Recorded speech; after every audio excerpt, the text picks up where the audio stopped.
Nakilala si Carla bilang aktres sa di mabilang na pelikula, TV shows at nagkaroon pa ng kanyang self-titled album. Ngunit sa murang edad ay naranasan na niya ang responsibilidad ng pagiging ina. Pero siyempre, nabalitaan ko yung pagiging nanay mo nung binalita mo sa akin yan, no? Yung nabuntis ka ni Omeng, si Romel Padilla. O, ilang taong ka nga nun, Mare? 19. Nung pinanganak mo si Daniel. Si Daniel. Nagsama ba kayo ni Omeng? Sandaling panahon.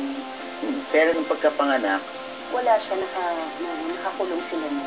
So anong relasyon ngayon ni Daniel sa kanyang ama, sa kasalukuyan? Napakaganda ng relasyon nila kasi hindi ko naman yan ipinagkait simulat sa pool. Actually, una niyang nakita si Daniel sa loob ng munti kasi pinakiusap sa akin na gusto niya makita.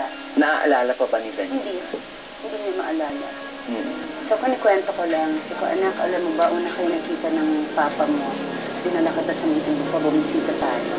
Hindi man naging successful ang relationship with Romel, muling umibig si Carla, subalit hindi rin nagtagal at maghiwalay ang dalawa. Ganon din ang nangyari sa dalawa pang sumunod na relasyon nito. 4 na relasyon ito na hindi successful, pero successful ka bilang nanay. Never sila nakarinig ng pangit na salita o siniraan ko yung mga ama nila.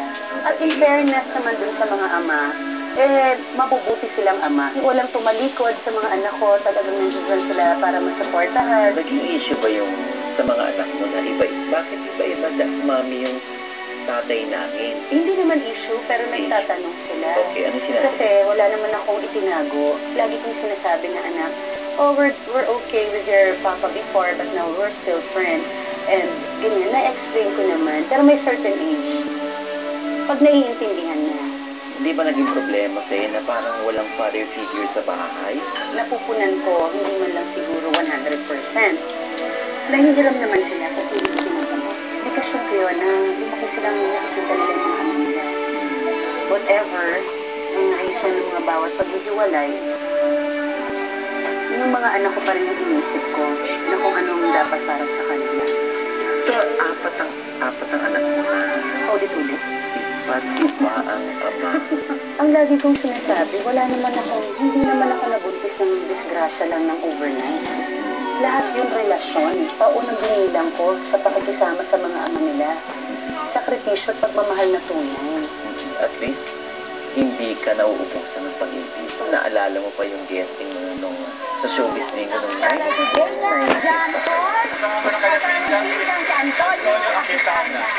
Yan ang baby ni Carla. Thankful ako at lalaki yung baby ko dahil kung ako babae na kaya nito lumaki ng walang father. Lalaki naman siya. Sa mga hindi nakakakilala ng lubos kay Daniel Padilla, anong klaseng bata ba? Ako talagang ipaglalaban ko ng buhay ko to. Mabait ang anak ko sobra. Pakisama lahat. Si Daniel, hindi madami. Mahilig din sa bata kasi halos siya rin nag-alaga din sa mga tatlo niyang kapatid na uutusan ko siya kasi siya ang kuya eh. Machicks? Hindi ganun. Pero, tumututok pag may gusto. Kasi sinabi naman niya sa akin, ma, inspirasyon lang. Pero mulat naman siya sa lahat ng katotohanan na kung ano yung bawal.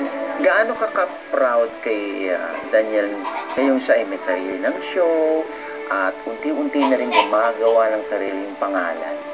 I am just so proud kay Daniel. Pero